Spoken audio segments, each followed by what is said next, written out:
Dear student, myself Rajendra Aaseri, I am Assistant Professor in Computer Science Department at Government Bangat PG College, Didwana.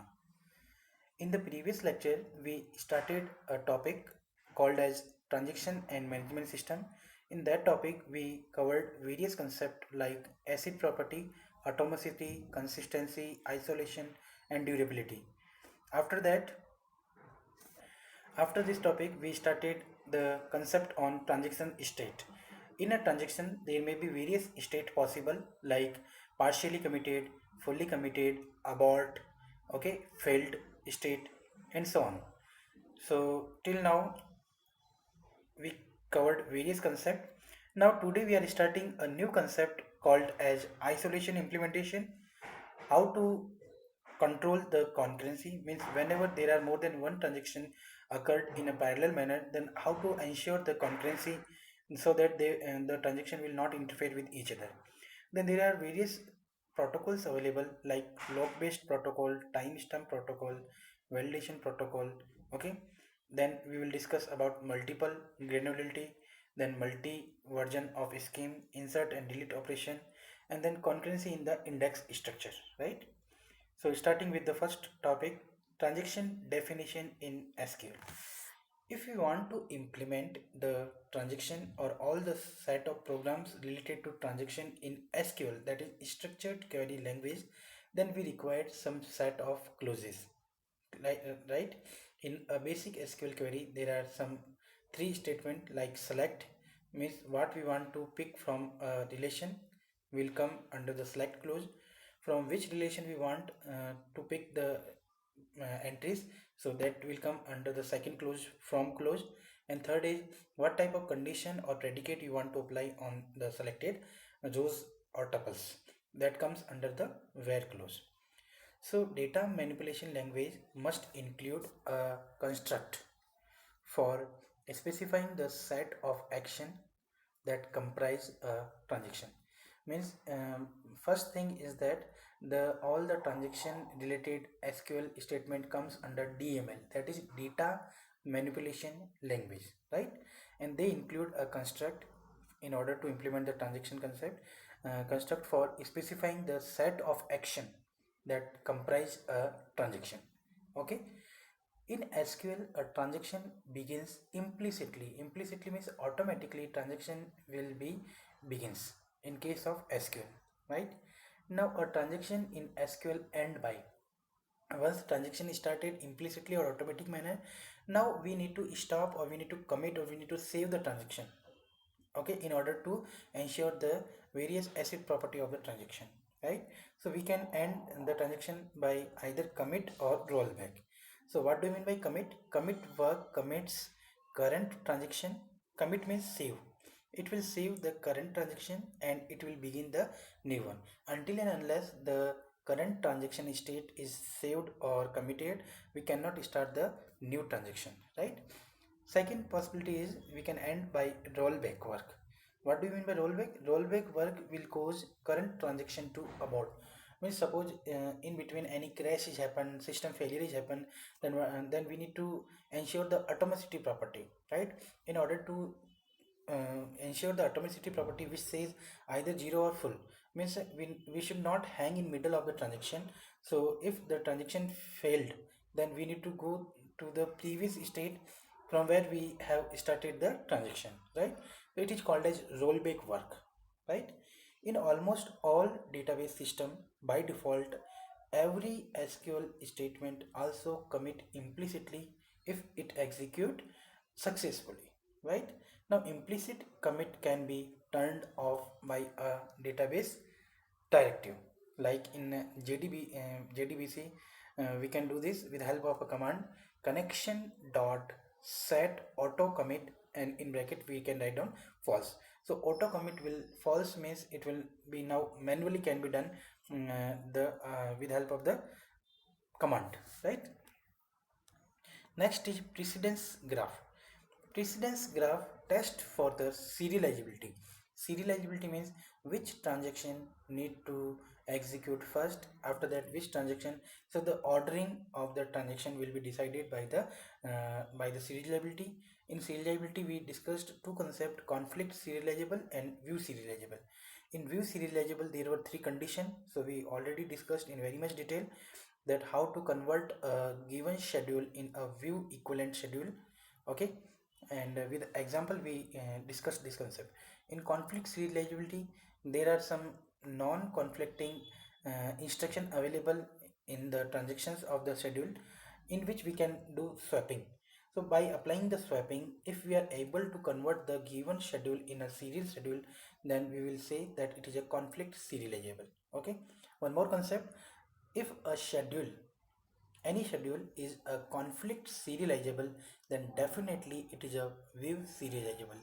But vice versa is not possible. Means if we ensure that a schedule is a view serializable, then it can be or it cannot be a conflict serializable, right?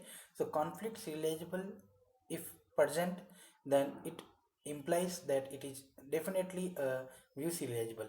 But view serializable doesn't always imply that it is a conflict serializable. So in this example, if you see T1 to T2 arrow is there, it means there is ordering. Similarly, T2 to T3, T3 to T4, and T5 means T5 is reading the value which are written by the T3 transaction. So in this manner, and this business graph can be maintained, right? Depending upon the schedule. Now, implementation of the isolation. Isolation means if there are more than one transaction is happening in parallel manner, concurrent manner in a schedule, then the operation of one transaction can interfere with the operation of the other transaction, right? Means suppose an example, there are two transactions in a schedule T1 and T2. T2 is performing on a data item, suppose Q, and it is being written by the T1 transaction. Now T2 transaction read the value which were written by the T1 transaction. Now in between, suppose some system crash happen, then what will happen? T1 transaction value will roll back, but T2 transaction still have the updated value of the data item Q. Clear? So in this case, then implicit implementation of the isolation is not ensured, right? So how to ensure? So schedule must be conflict or view serializable, and they are recoverable for the sake of database consistency, and preferably cascade less. So a policy in which only one transaction can execute at a time generate serial schedule, but it provide a poor degree of concurrency.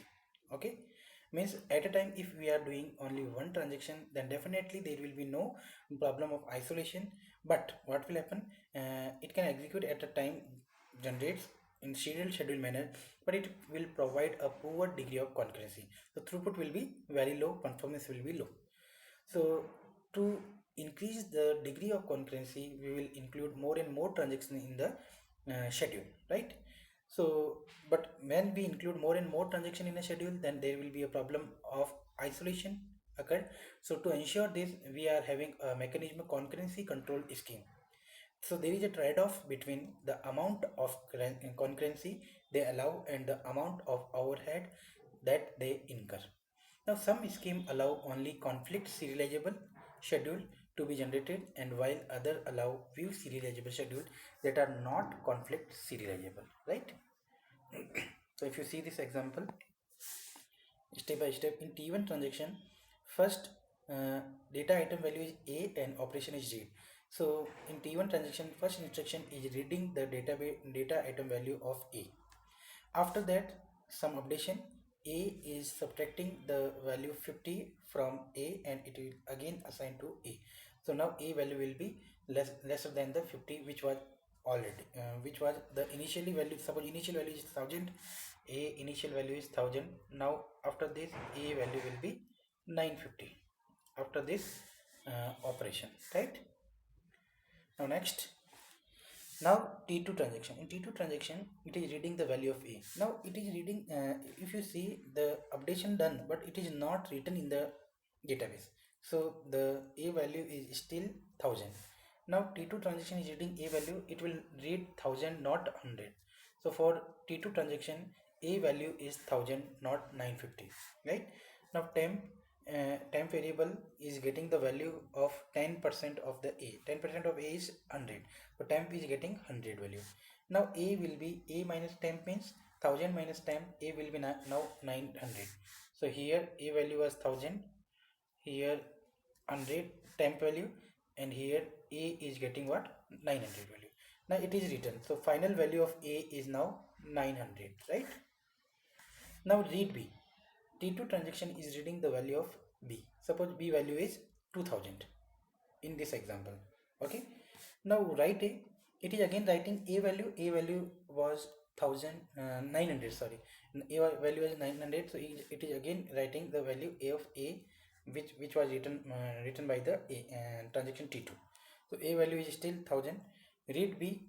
It is reading the value B as 2000. B equal to B plus 50 means 2000. B value is 2000 and it is 2050, right? Now write B. Write B 2050 will be the B value. So at this point we are having A value 900 and B value is 2050. Clear? Now see, B equal to B plus 10. B is getting 2050 plus 100, it means 1150, and then write B. So B value will be 2150. A value is 900 and B value is 2150. If you add, the result will be 3. If you add 3050, and initially the total was 3000. Initially the total was 3000, right? So there is not a consistency maintained in this example. So in order to maintain the concurrency, we include some protocols. First protocol is log-based protocol. So what is log-based protocol? A log is a mechanism to control concurrent access to a data item. Data item can be logged in two modes. There may be exclusive mode or shared mode. What do you mean by exclusive mode? So data item can be both read as well as written. It is called as X log, which is requested using log X instruction. Now shared mode, data item can only be read. S log is requested using log S instruction, right?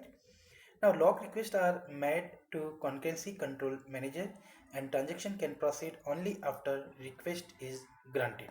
So isolation property is maintained. Now one example is written log based protocol. So one log compatibility matrix is there. If you see both the transaction in shared mode, then they can do read and write both. So it is true. One is in shared and second is in exclusive mode. It is false. One is X. If it is in exclusive mode, then shared mode cannot be allowed. Exclusive mode 2 cannot be allowed at the same time. So both in the shared mode, both transaction in the shared mode can be allowed. So a transaction may be granted a lock on an item if the requested lock is compatible with the locks already held on the item by the transaction. So this lock compatibility matrix will say that one transaction is holding the shared lock or lock in the shared mode, then another transaction can also be granted lock in shared mode. But one is under shared mode cannot be granted exclusive mode. Similarly, if one is holding exclusive mode, cannot be granted shared mode as well as exclusive mode, right? So any number of transaction can hold shared lock on an item, right? But if any transaction hold an exclusive mode on the data item, no other transaction may hold any lock on the data item. This concept already explained in the lock compatibility matrix. If a lock cannot be granted, the requesting transaction is made to wait till all the incomplete locks held by other transaction have been released. In this manner, the lock is then granted. So lock-based protocol, if you see in this example, in T2 transaction, first it is holding shared lock on A, then reading the value of A, unlock.